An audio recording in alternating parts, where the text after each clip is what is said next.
Semua orang di dunia pasti pengen kaya, iya kan? Kamu juga termasuk kan? Nah, tapi gak semua orang juga tahu caranya gimana. Kita cuma bisa belajar dari beberapa sumber seperti dari teman sekitar yang udah kaya.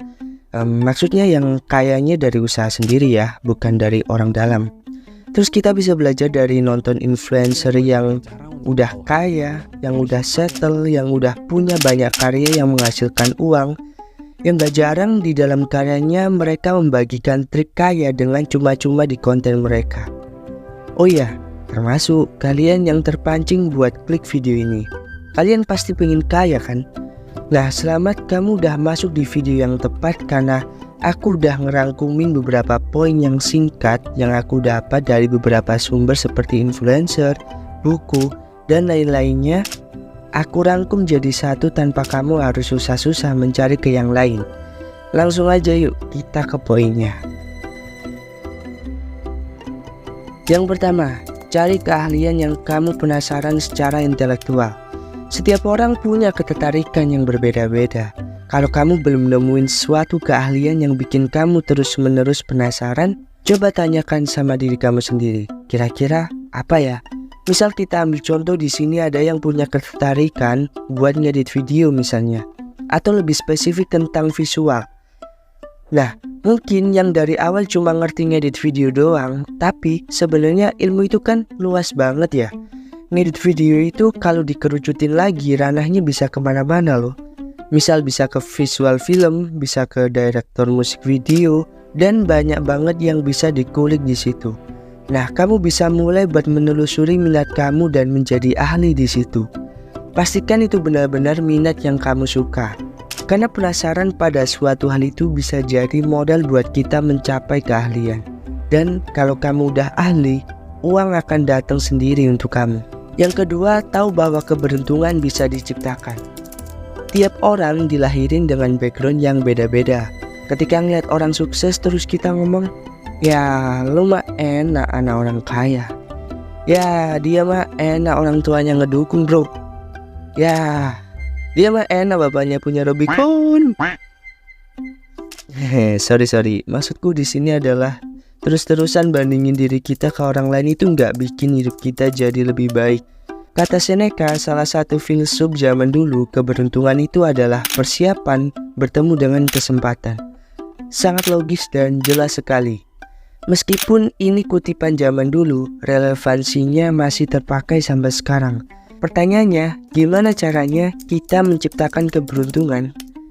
Caranya adalah banyak-banyak persiapan. Ningkatin skill, belajar, ningkatin networking sama orang-orang yang lebih bisa. Tentunya sesuai dengan bidang kamu ya. Minta tanggung jawab lebih di kantor yang bisa bikin kamu lebih banyak tekanan di bidangmu.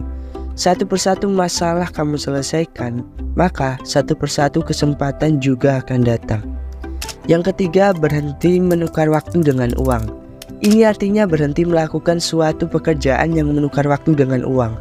Fokus buat melakukan pekerjaan yang menghasilkan uang ketika tidur. Yang mana di sini berarti investasi, properti, atau kepemilikan bisnis itu harus menjadi ujung tujuan kita.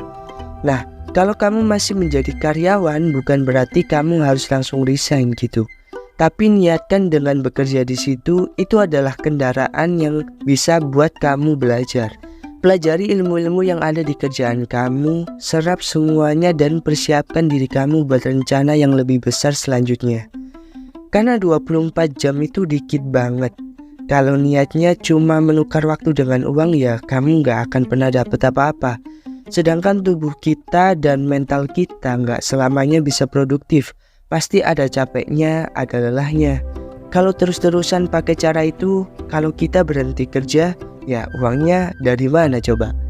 Jadi tujuan utama biar bisa kaya, ya kita harus mikirin nih gimana caranya kita masih bisa dapetin uang selagi kita lagi tidur.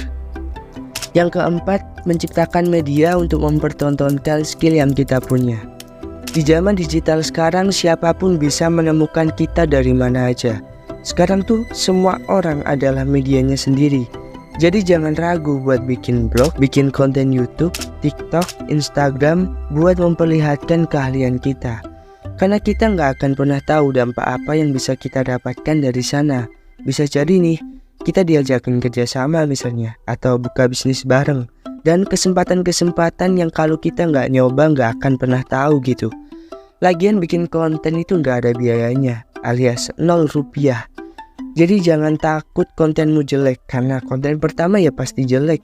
Dan gak semua orang juga peduli. Yang paling penting adalah konten itu bermanfaat dan ada nilainya. Paradoks uniknya, dimana influencer yang sukses di sana terus mikirin gimana cara orang lain dapetin manfaat dari kontennya, lalu uang akan tiba-tiba datang untuknya. Lebih works daripada ketika kita bikin konten langsung berorientasi terhadap uangnya. So, ya just do it.